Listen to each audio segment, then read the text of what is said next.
Ok, buenas tardes a todos, o días, o el momento en el que estés escuchando esta grabación. Los saludo desde esta hermosa parte del planeta que es México, que como muchísimas partes del mundo hoy parece un pueblo fantasma. Es increíble cómo en cuestión de semanas el mundo cambió con toda la incertidumbre que eso implica.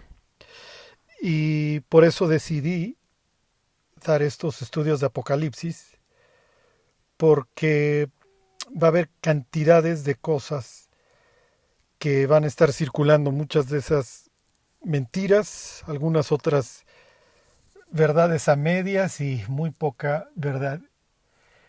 Y una de las ideas del Apocalipsis, y ya lo veremos a fondo en los capítulos 4 y 5, es que el ser humano vea las circunstancias en las que está viviendo, ya sea desde la época de Juan hasta nuestros días, desde el punto de vista celestial. Porque ver las noticias y las circunstancias que hoy estamos viviendo desde un punto de vista, voy a utilizar un término del Apocalipsis, desde el punto de vista de los moradores de la tierra, genera cualquier clase de escenarios espantosos que literalmente pueden volver locas a las personas. Entonces, la idea de Dios en las crisis, que bueno, es la historia de la humanidad, pero bueno, la idea de Dios es enfrentar las circunstancias adversas puestos los ojos en Cristo. Uh-huh. Y por eso es que en el capítulo 4 y en el capítulo 5, Juan es invitado al cielo y se le permite ver una sesión, si así lo quieren ver, del consejo de Dios. Uh-huh. Pero bueno, ya llegaremos ahí.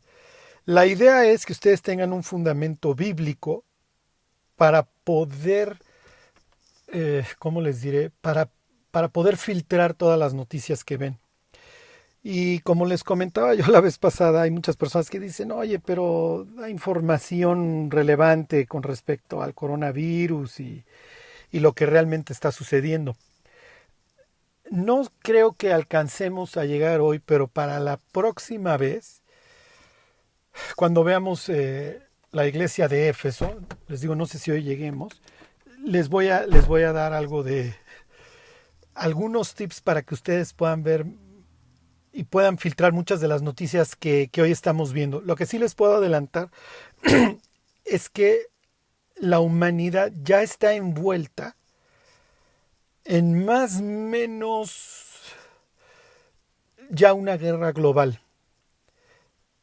Ya hay zonas, piensa o pregúntatelo si ya hay zonas en el mundo en donde ya diversos ejércitos de diversos países ya están viendo cara a cara.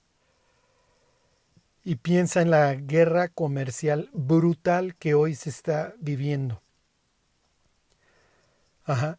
Porque el hecho de tener el 80-90% de los automóviles detenidos,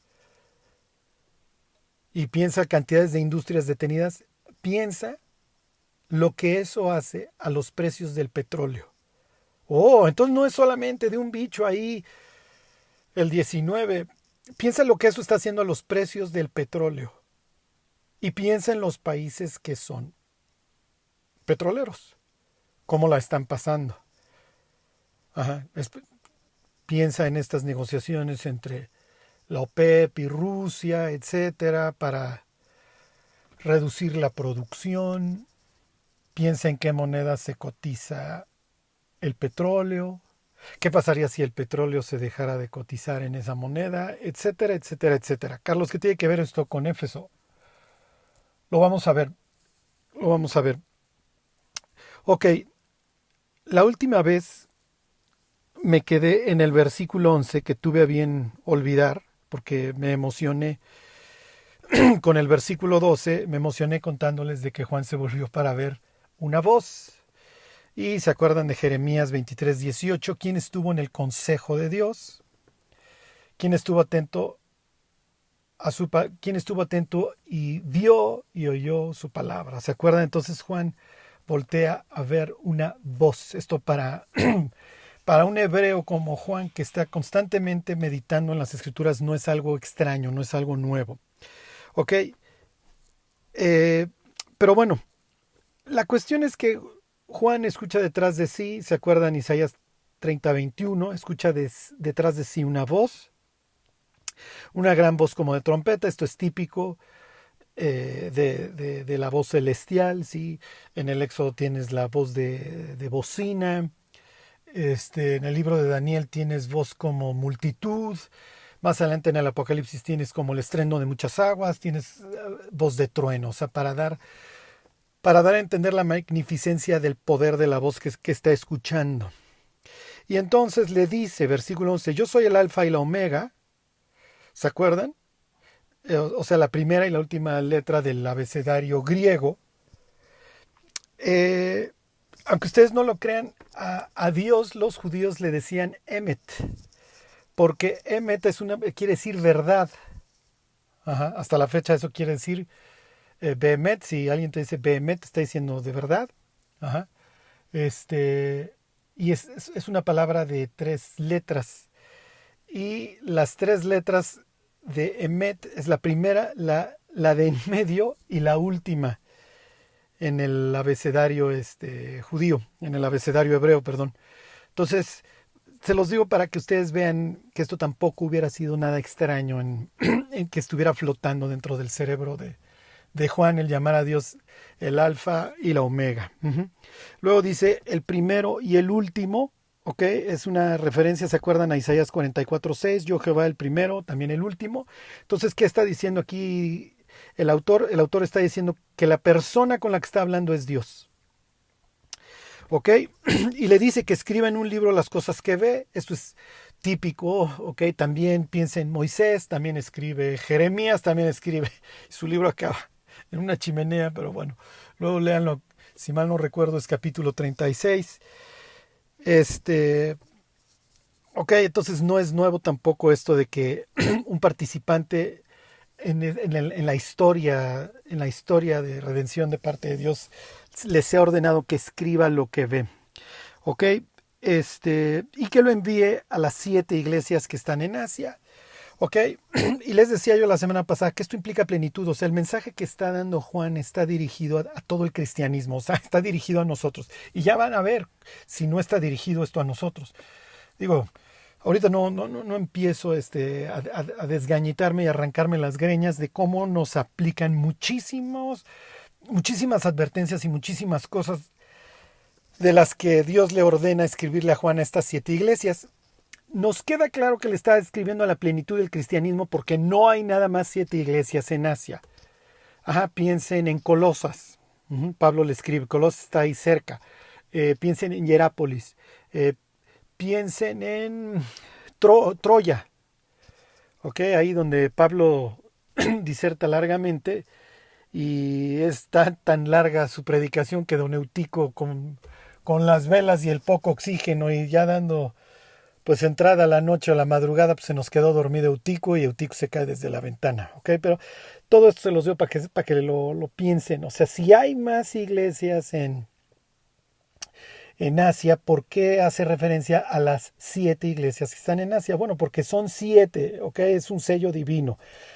Escríbanle a estas tienen ciertas cuestiones particulares que van a servir para el resto del cristianismo a lo largo de todas las edades. ¿Ok? Entonces, versículo 12, ya lo vimos, Juan se vuelve para ver a quién, para ver la voz que habla con él. Y vuelto ve 7 candeleros de oro, los 7 candeleros son las 7 iglesias. Eso más adelante se revela como un misterio, literalmente, luego les digo qué quiere decir misterio. ¿Ok? Muy importante, les decía yo la última vez, las iglesias son comparadas con candeleros. Ajá. Y como va la iglesia, va el mundo. ¿Ok? Entonces, con la frase que les acabo de decir, más o menos ya se dieron cuenta cómo está trabajando el cristianismo. Ujú. Y con esto no quiere decir que no haya sitios en el mundo como Esmirna o como Filadelfia que están siendo fieles a la palabra de Dios, que carecen de muchos recursos, pero que están llenos del Espíritu Santo. Ujú. Que literalmente chorrean aceite, que es lo que las mantiene encendidas. El Espíritu, el poder de Dios se manifiesta en estas iglesias con mucha fuerza. Y no me refiero a grandes milagros de sanidad y de profecía y de todas estas cosas. No, me refiero a vidas transformadas y a predicaciones poderosas que llegan al corazón del ser humano para que éste se vuelva de sus malos caminos. ¿Ok? Entonces, eso es a lo que me refiero, a gentes dejando sus malos caminos, volviéndose a Dios, abrazándose de Él.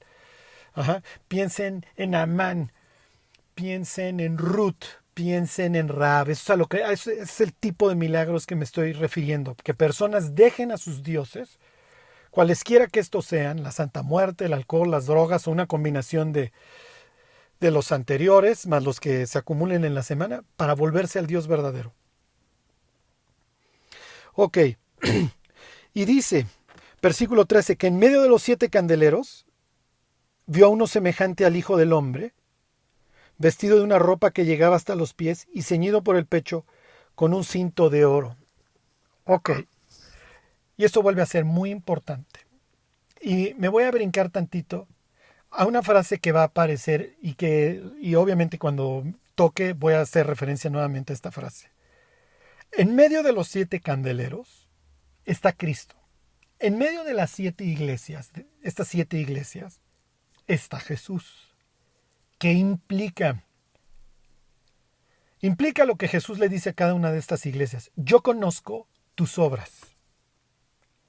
Al final del día, arranque la tribulación mañana, pasado o en 100 años, lo único que le debe de importar al cristiano es que Dios, que el juez está delante de la puerta y que conoce no la imagen que proyectamos al resto del mundo, sino nuestras obras. Y acuérdense que a Dios la imagen pública, no quiero decir eso porque de buena estima es el buen nombre. ¿Sí? O sea, con esto no les quiero decir que tenga algo de malo dar un buen testimonio. Lo que les quiero decir es que no intentemos hacer nuestra justicia delante de los hombres. ¿Se acuerdan?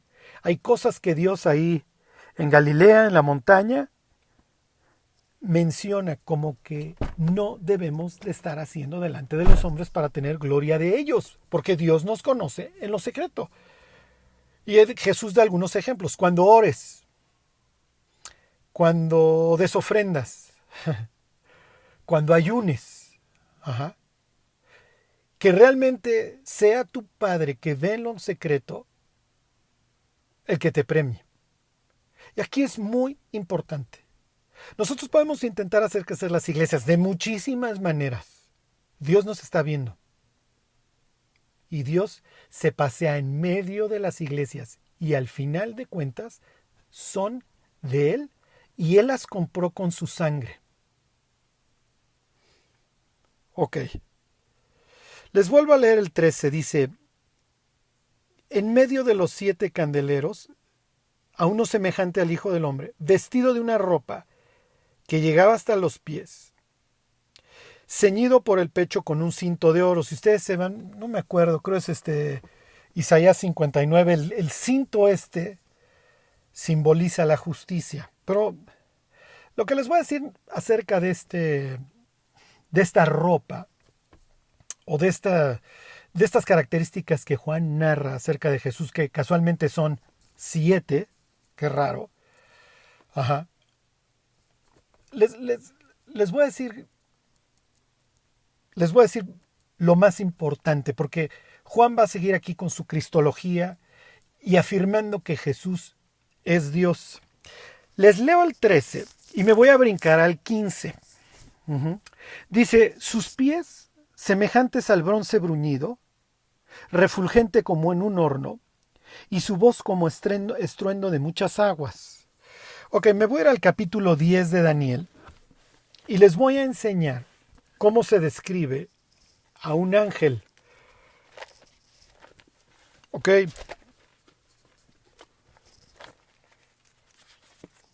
Entonces los invito aquí a que se vayan al libro de Daniel, capítulo 10. Ok. Quiero que recuerden que la mayoría de las veces en la Biblia a los seres celestiales se les presenta como brillando. Y eso tiene algo importante para nosotros. Piensen en uno de los evangelistas que dice que cuando llegaron al sepulcro vieron a un ángel que parecía relámpago. Piensen en la transfiguración. Las ropas brillan y brillan tanto que nadie las pudo haber lavado de tal forma que tuvieran esa blancura. ¿Ok?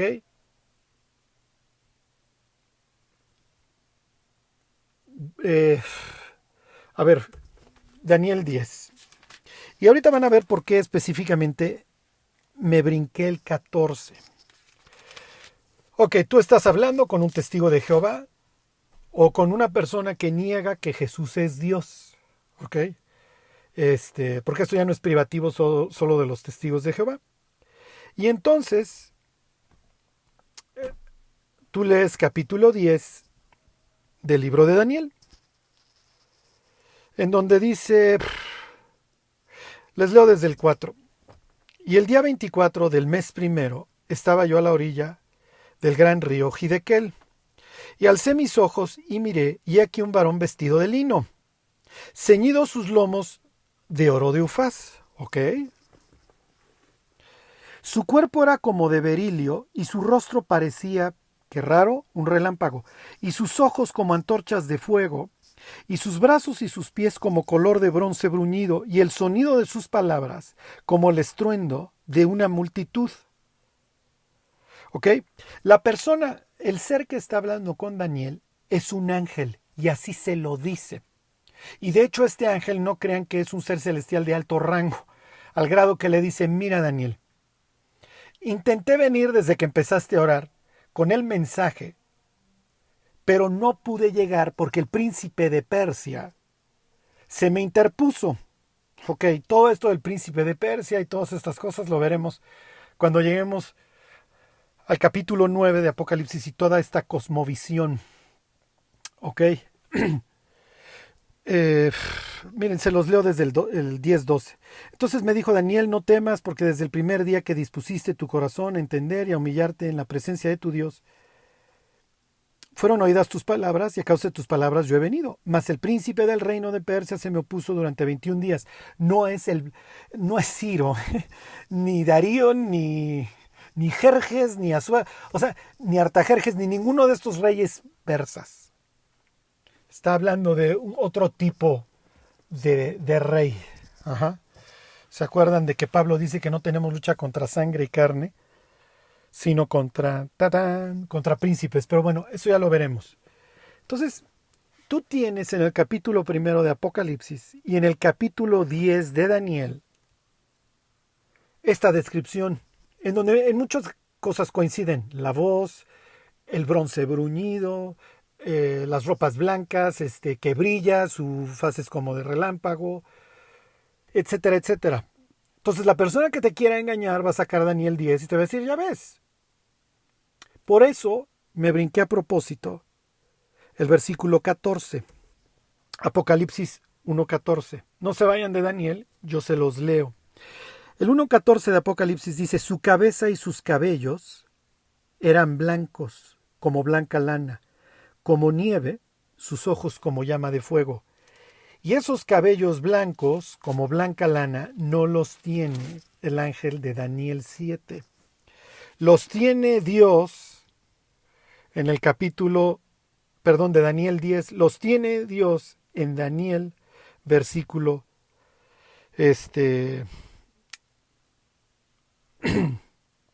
ontoy. Si mal no recuerdo, es el 9, sí. Aquí está, Daniel 7:9. Dice, y estuve mirando hasta que fueron puestos tronos, y se sentó un anciano de días, cuyo vestido era blanco como la nieve, y el pelo de su cabeza como lana limpia. y su trono llama de fuego, y las ruedas del mismo fuego ardiente. ¿Ok? Entonces, aquí, el hecho de que Juan tome los cabellos de Jesús como blanca lana, están haciendo referencia directa a Daniel capítulo 7, versículo 9, que es una de las formas en las que el libro de Daniel describe a Dios, al anciano de días, al Padre. ¿Ok? Bueno, y para acabar, a ver, váyanse al libro de Ezequiel, vamos a tener otra visión celestial. No me voy a detener mucho en el capítulo 1 del libro de Ezequiel. Lo que les quiero decir es lo siguiente, es que Dios, así como está en medio de los 7 candeleros, el mensaje que le manda a Ezequiel es que Él gobierna no solamente desde su tierra, desde Israel, sino que está en todo el mundo. Y aún estando con los exiliados en Babilonia, Ezequiel puede estar seguro de que la presencia de Dios lo va a acompañar y literalmente ve el trono de Dios. Y lo ve muy semejante a la visión que ya veremos en su momento de capítulo 4 y 5 del Apocalipsis, con los querubines, un embaldosado, etcétera, etcétera, que es típico, en la literatura bíblica de la representación del trono de Dios. Les leo Ezequiel 1:27. Que esto, como les digo, ya lo veremos en detalle capítulo 4 y 5 de Apocalipsis. Pero para que vean las coincidencias, Ezequiel 1:27 dice: y vi apariencia como de bronce refulgente, como apariencia de fuego dentro de ella, desde el 26, y sobre la expansión que había sobre sus cabezas, está hablando de las cabezas de los 4 seres vivientes, se veía la figura de un trono que parecía de piedra de zafiro, y sobre la figura del trono había una semejanza que parecía de hombre sentado sobre él.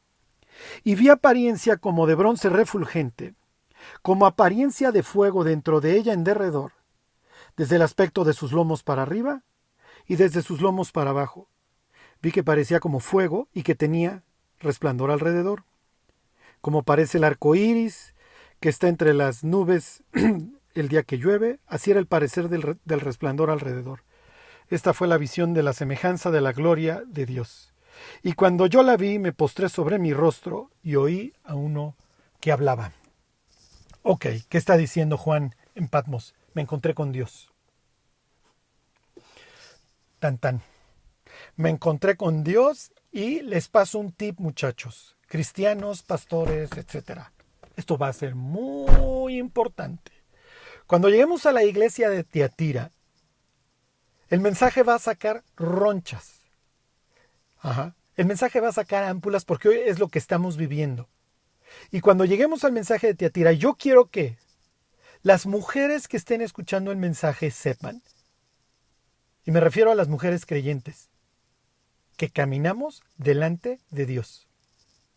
Y que Dios está esperando que caminemos el camino que Él ha trazado para nosotros. Nada más, nada menos. Porque Juan lo que está haciendo aquí en capítulo 1 es invitándonos a entrar a la presencia de Dios.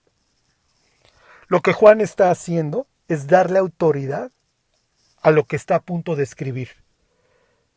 Y así como Ezequiel, después de este encuentro con Dios, le dan un libro para que se lo coma, en el capítulo 10 de Apocalipsis lo mismo sucede a Juan, y es el libro que estamos leyendo. Los antiguos veían a los astros, piensa en Salmo 19, o el libro de Jueces, cuando habla la palabra órbitas, no crean que está... No. O sea, no piensen en Galileo, piensen en caminos que Dios le trazó a las lumbreras.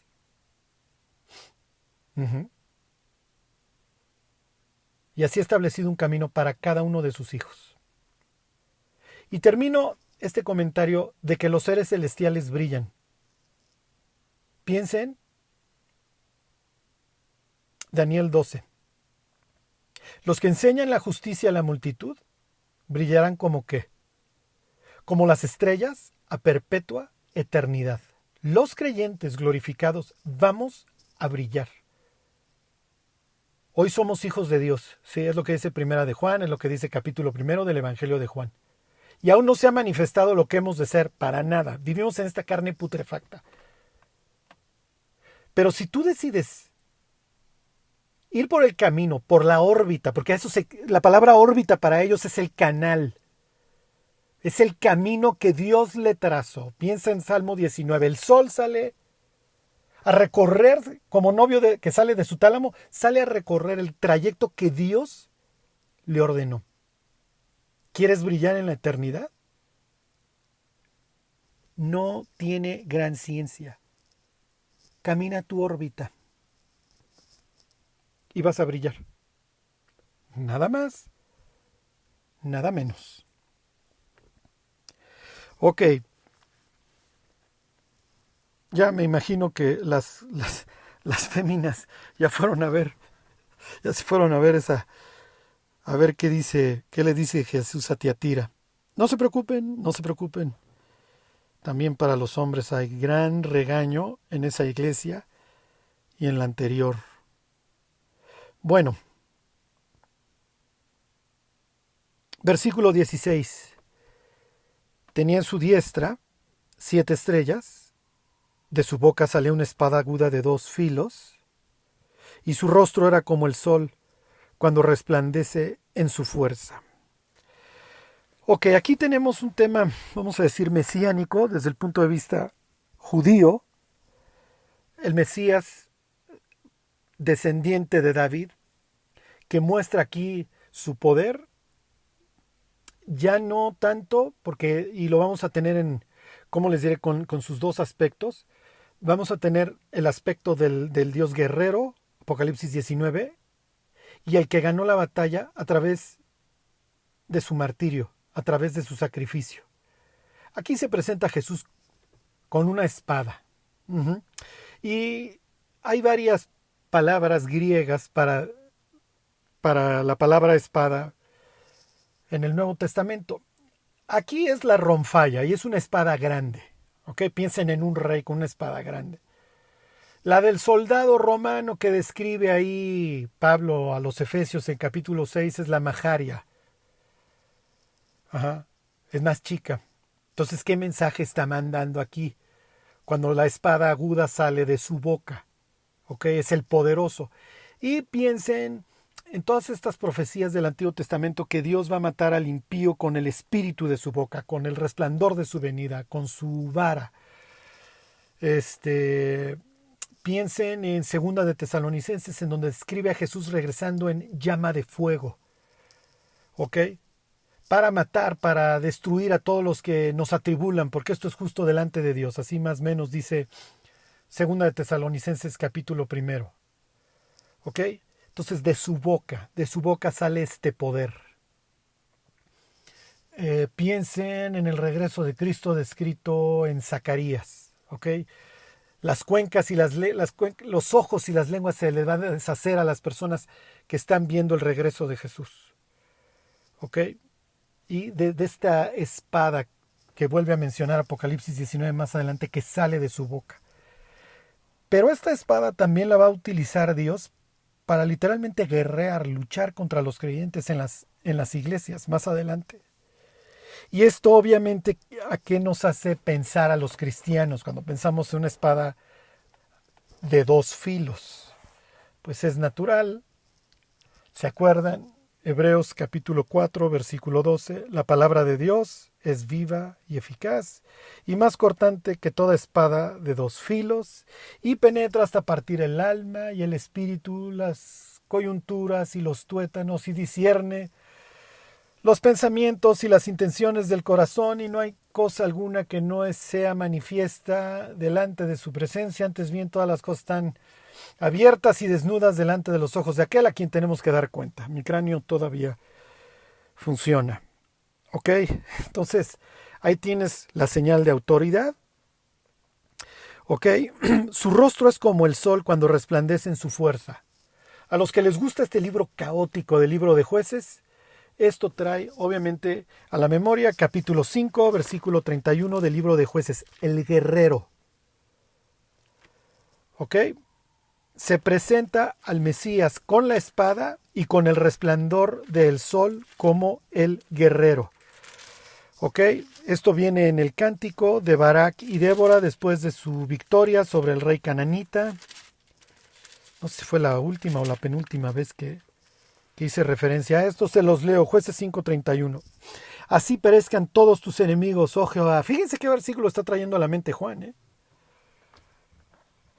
Y así perecerán. Así perezcan todos tus enemigos, oh Jehová, mas los que te aman sean como el sol cuando sale en su fuerza. Ok, me regreso al versículo 17, Apocalipsis 1:17. Cuando le vi, caí como muerto a sus pies, y él puso su diestra sobre mí diciéndome, no temas, yo soy el primero y el último. ¿Ok? Otra vez hace referencia a este concepto, a su eternidad. ¿Ok? Se presenta como Dios. Esto de caer como muerto delante de un ser celestial es típico. Le sucede a Ezequiel, después de la visión que vimos, ahí de capítulo 1, en el capítulo 2, si mal no recuerdo, lo mismo cae como muerto y una mano se pone sobre él y le dice, levántate, no temas.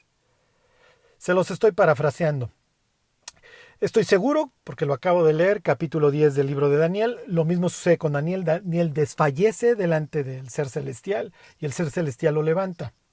Lo mismo sucede a Juan. ¿Okay? Estás frente a la presencia de Dios y literalmente no queda fuerza, te desplomas. ¿Okay? No hay nada que el ser humano pueda hacer frente a Dios. No es que le pueda ni siquiera alzar el puño si Dios no lo quiere. Ok, y le dice, versículo 18, y el que vivo y estuve muerto, mas he aquí que vivo por los siglos de los siglos. Amén.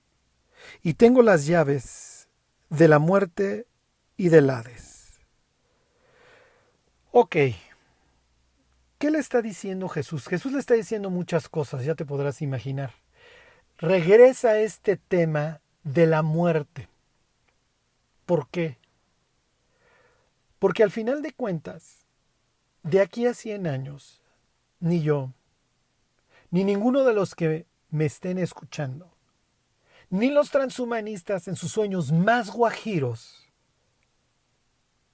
van a estar dentro de este cuerpo. ¿No? Y tampoco van a estar sus almas metidos en un software. No se preocupen. O más bien, preocúpense. Al final de cuentas, esta referencia a la muerte la puedes ir analizando desde varios aspectos. En primer lugar, Jesús le está dando esperanza a los que están siendo muertos, a los que están siendo perseguidos, porque ese es un tema que se va a alargar a lo largo de todo el Apocalipsis. Por eso tienes frases como estas de dichosos los que mueren de aquí en adelante en el Señor. Sí, porque descansarán y sus obras con ellos siguen. Sí, esas cosas que Jesús conoce de nosotros nos siguen, nos acompañan, o para bien o para mal. ¿Ok? Más adelante la Biblia va a decir que Juan vio a los muertos de pie ante Dios y sus biografías y los libros fueron abiertos. La Biblia hablará no solamente de una muerte, hablará de una muerte segunda. Entonces, desde el capítulo primero, Dios pone las bases de lo que se va a tratar el libro. Para un judío que tiene todas estas imágenes del poder de Roma y su poder destructor y asesino, estas palabras son oro puro. Jesús murió en una cruz romana. Uno más de miles y miles. Les pongo un ejemplo, ahí más o menos 73 antes de Cristo, Don Cresio, Crasus, no me acuerdo cómo se llamaba, aplasta con el gran, si mal no recuerdo, era Julio César, la rebelión de Espartaco. Y para que no se les volviera a ocurrir a estos esclavoides andarse levantando, porque les habían hecho ver su suerte a los romanos, se avienta, no me acuerdo si 8 o 9 kilómetros de crucificados. Qué bonito ha de haber sido caminar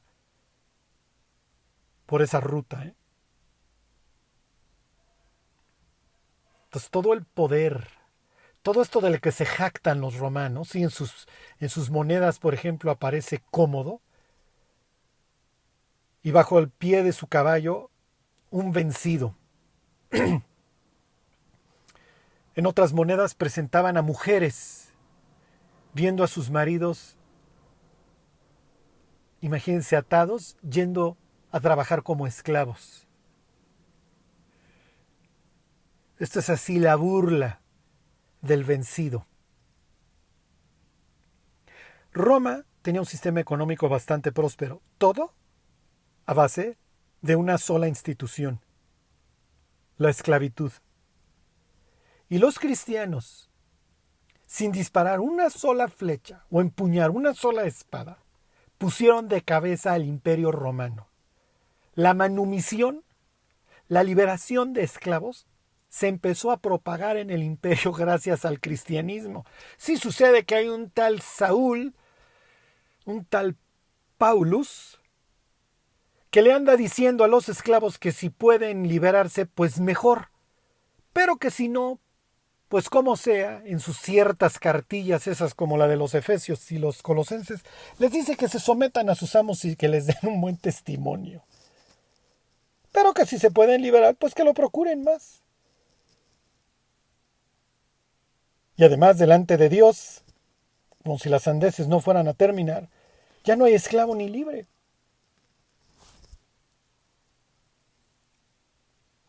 Sigue el dinero. Follow the money. Otra de las razones más para alucinar al cristianismo.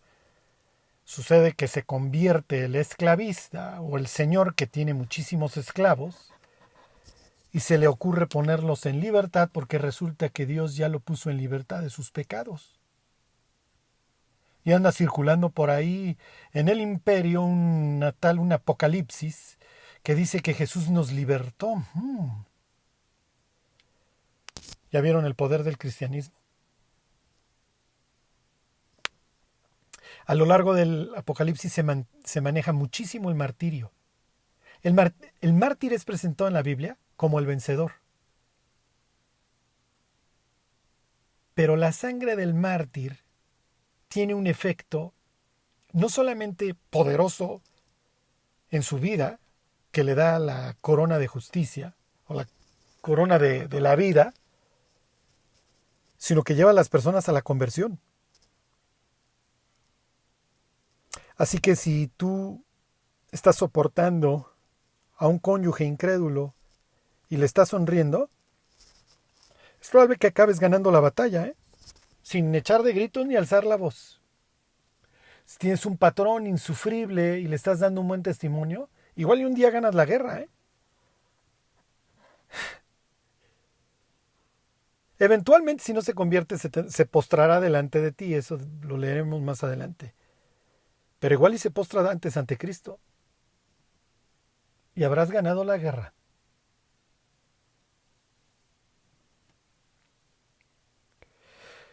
Ok, dice que estuvo muerto y vivió. Roma no tiene la última palabra, cristiano. Adriano, Domiciano, Traiano, Nerón, bla, bla, bla, no tienen la última palabra. No la tienen hoy los reyes de la tierra, los grandes mercaderes, no. El que tiene la última palabra, el que venció la muerte, es Cristo. Y le dice que ahora vive eternamente, más adelante le va a decir a los creyentes que vivirán con él eternamente, y de hecho se mudará a Dios, el tabernáculo de Dios, con los hombres. Y le dice Jesús que tiene las llaves de la muerte y del Hades. Ok, está hablando a Asia. Y no me refiero a Japón, China y Japón, me refiero a lo que hoy es Turquía. Lo cual obviamente estuvo bajo la bota griega, la bota de Alejandro, y luego bajo la bota romana. Y ellos entienden el Hades como un dios. Ven los judíos al Hades a la muerte, al Hades como una persona. 4 veces se menciona el Hades en el Apocalipsis y siempre de mano de la muerte. Capítulo 6, ya llegaremos. El jinete en el caballo Cloros, piensa el color, pálido, amarillo, obviamente trae la muerte. No es el COVID-19. El Cloros, el jinete Cloros, mata a una cuarta parte de la Tierra, no al 0.02% de la población. Ahora, ¿será manufactura humana la masacre que va a venir a través de las pestes? Lo más probable es que sí. Pero bueno, ese ya es un tema que llegaremos capítulo 6. Lo que quiero que sepas es que ahí, creo es Apocalipsis 6:9, dice, cuando abrió el cuarto sello y al cuarto ser viviente que decía, ven y mira, y miré, y aquí un caballo amarillo, y el que lo montaba, y lo monta la muerte. Te lo estoy diciendo de memoria, pero te lo voy a leer porque ya se me tropezó el hámster aquí en la jaula. Se los leo, es Apocalipsis 6:9. Dice, cuando abrió el 6:8, perdón. 6:7. Cuando abrió el cuarto sello, oí la voz del cuarto ser viviente que decía, ven y mira, y miré, y aquí un caballo amarillo, y el que lo montaba tenía por nombre Muerte, y el Hades le seguía. Que aquí los tienes nuevamente de la mano. Y en Apocalipsis 20, 2 veces hace referencia también a la muerte y al Hades. Y literalmente son lanzados al lago de fuego. Para los vecinos de los israelitas sí son personas. Piensen en Hades como el dios del inframundo. Piensen en los egipcios en Osiris, el dios del inframundo. Piensen en los del norte de Europa, la diosa Hela. Aquí Jesús, ¿qué está diciendo? En última instancia, y esto lo puedes ver como una polémica a los dioses paganos, Dios tiene poder sobre la muerte y el castigo. Nuevamente, ¿qué es lo que está diciendo? Él tiene la última palabra. Ajá. Y la muerte la puedes analizar desde varios ángulos en estos versículos. Número 1, como que Roma no tiene la última palabra. Número 2, como el castigo que sufre la humanidad. Velo como Eclesiastés 8:8, como algo inevitable. Velo como lo proyecta Hebreos 2. Hebreos 2 dice que Jesús vino a librarnos del temor de la muerte, que literalmente nos mantenía en servidumbre. Vivir pensando en la muerte es algo horrible. Y Jesús aquí lo que está diciendo es que Él tiene potestad sobre esto. Y si tú le sigues leyendo, tú tienes 2 opciones. O la muerte y el Hades, la muerte y el sepulcro, la muerte y el castigo, o la vida eterna. El que tiene las llaves es Cristo. Y tu actitud y tu postura delante de Él es lo que determinará dónde pasarás el resto de la eternidad. Jesús es el que hace la peor descripción. No me refiero peor de que no tenga detalles, sino la descripción más horrenda del Hades. Lucas capítulo 16, ¿se acuerdan? Dice que Lázaro, un tipo que no tiene absolutamente nada en la vida, lo más probable es que esté tullido, por eso los perros se le pueden acercar para lamerle las llagas. Está a la mesa del rico que hace diario banquete con esplendidez. Es un contraste total. Uno se viste de púrpura, uno es rico, tan rico que en aquella época hacer banquete diario es prácticamente imposible. Tienes que ser riquísimo. Y el contraste con Lázaro, que en su nombre no lleva la fama porque Lázaro quiere decir es la transliteración de Eliezer, Dios ayuda. Dios es mi ayuda. Pero no todo lo que brilla es oro y las riquezas de este mundo no determinan tu posición delante de Dios. Al contrario, muchas veces la evidencian y para mal. Lázaro muere y es llevado al seno de Abraham, esto es, en el Hades. El rico muere y es sepultado. Que con esa expresión ya te debería de bastar para saber lo que sigue. Y dice Jesús que estando en el Hades, el rico alzó sus ojos. Quiere decir que está en un sitio inferior. Está sufriendo, tiene sed, tiene memoria y reconoce a Lázaro y a Abraham. Y de parte de Abraham recibe una palabra espantosa: acuérdate. Acuérdate de Acapulco. De Acapulco es obviamente añadidura mía. Acuérdate. Recuerda. Acuérdate de tu vida. Acuérdate, y una de las cosas que es natural que el rico va a recordar es su postura ante Dios. Y lo más probable es que si algunas veces mencionaba a Dios era o en la borrachera o cuando se quería adornar. Pero si algo no había en el rico, como no lo hay en la mayoría de los ricos de este mundo, es temor de Dios. El infierno no está en los planes del rico. Y léanse al rato Salmo 49. Creen que sus casas y sus riquezas serán eternas. Pero como rebaños son conducidos al infierno. Las palabras de Jesús son, por un lado, alentadoras, porque Jesús tiene vida eterna, y si tú estás en paz con Él, ¿y a qué me refiero? Si tú has recibido a Cristo, como dice Juan 1:12, si tú te has arrepentido de tus pecados y te abrazaste de Cristo como el único Salvador, tu futuro está garantizado no por tus obras ni por tus méritos, sino por los de Cristo en la cruz. De lo contrario está... De lo contrario, hacia adelante está la muerte segunda. ¿Ok? Y al decir esto también de que Jesús tiene las llaves del Hades, está implicando que el día de mañana lo va a abrir para vaciarlo, juzgar a los muertos y de ahí lanzarlos a un lago de fuego. No es definitivamente el futuro que quieres.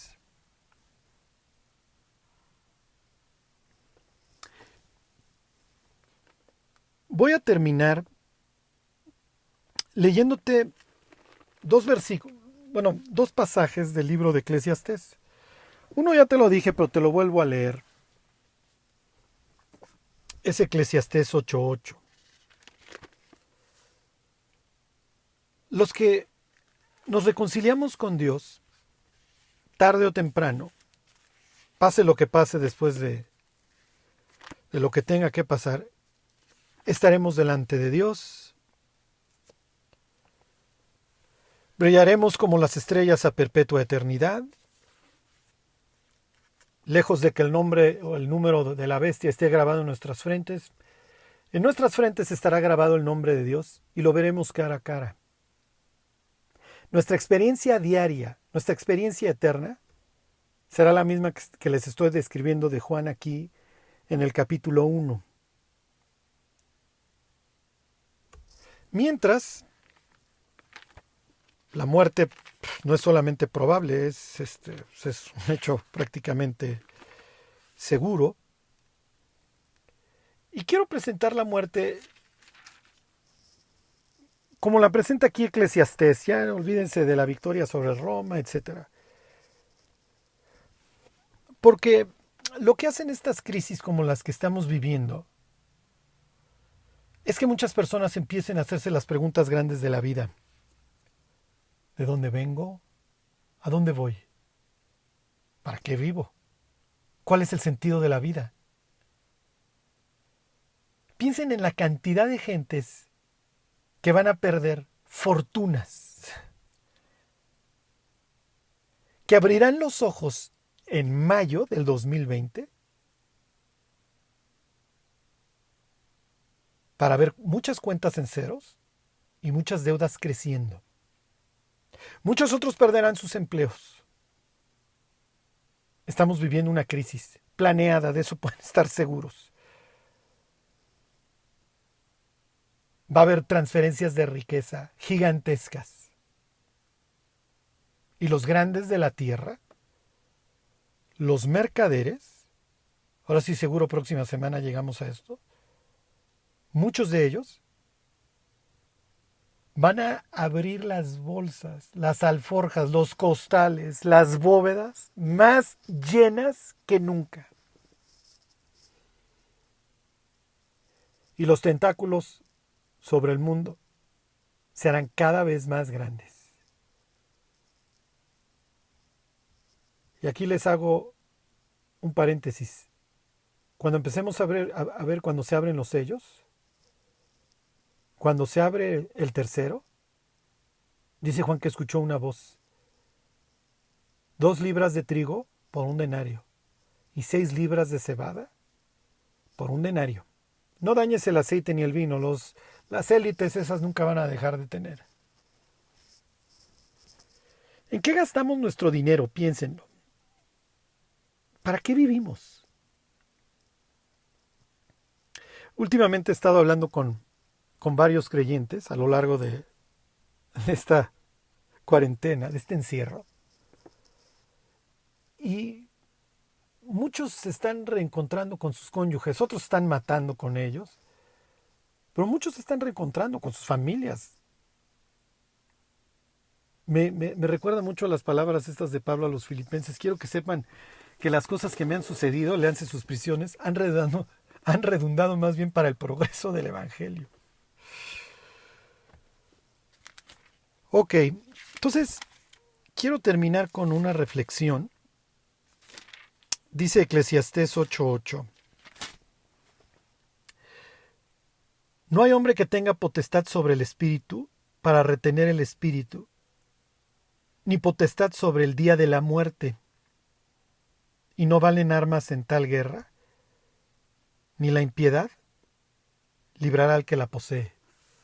Hasta los más malandrines que lucran con las guerras, hasta ellos tendrán que reconocer que el único que tiene las llaves de la muerte y del infierno es Jesús. Y les termino leyendo y se los voy a leer de la Nueva Versión Internacional. Eclesiastés capítulo 12, y se los leo de la Nueva Versión Internacional, no crean que se me hace así, en mi opinión, la mejor traducción. Pero aquí es bastante sencilla y es una especie de poema que dice aquí el predicador, hablando, pues realmente rematando el tema de todo el libro. Y les leo del 12 en adelante. Acuérdate de tu Creador en los días de tu juventud, antes que lleguen los días malos y vengan los años en que digas, no encuentro en ellos placer alguno. Mientras te leo lo que sigue, te quiero pedir que pienses en una persona que ya rebasó los 75 años. Ponla en el ambiente que quieras. Sería mejor un ambiente campirano. Y piensa en esa persona meditando acerca de su vida. Un día hablaba yo con un señor mayor de 80 años y le hablaba yo de Cristo. Y dentro de la plática surgió las horas que dormía. Y me dijo que dormía entre 2 y 3 horas diarias. Y me dice, mira, ya los señores, las personas ya de mi edad, ya no necesitamos dormir tanto. Y además, me dice, ¿cómo crees que voy a dormir? Tengo más de 80 años, ¿te imaginas la cantidad de pecados que he cometido? Y pone a esta persona meditando en un atardecer, ya se está metiendo el sol. Está cayendo la noche. Y dice, versículo 2, antes que dejen de brillar el sol y la luz, la luna y las estrellas, y vuelvan las nubes después de la lluvia. Un día temblarán los guardianes de la casa, y se encorvarán los hombres de batalla. Se detendrán las molenderas por ser tan pocas, y se apagarán los que miran a través de las ventanas. Se irán cerrando las puertas de la calle, Irá disminuyendo el ruido del molino, las aves elevarán su canto, pero apagados se oirán sus trinos. Sobrevendrá el temor por las alturas y por los peligros del camino. Florecerá el almendro, la langosta resultará onerosa, y no servirá de nada la alcaparra, pues el hombre se encamina al hogar eterno, y rondan ya en la calle los que lloran su muerte.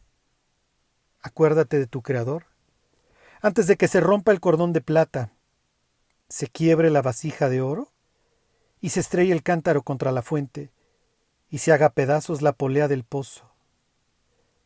Está diciendo, entre otras cosas, que todo llegará a su fin. Versículo 7. Volverá entonces el polvo a la tierra, como antes fue, y el espíritu volverá a Dios, que es quien lo dio. Lo más absurdo de lo más absurdo, todo es un absurdo, ha dicho el Maestro. Entre tanto te encuentras con Dios, pregúntate, ¿para qué vives? Vanidad de vanidades. La palabra Hebel, así se llamó el primer muerto, quiere decir fugaz, efímero, absurdo. Lo más absurdo de lo absurdo, todo es un absurdo, ha dicho el Maestro. Hasta el martes, que Dios los bendiga.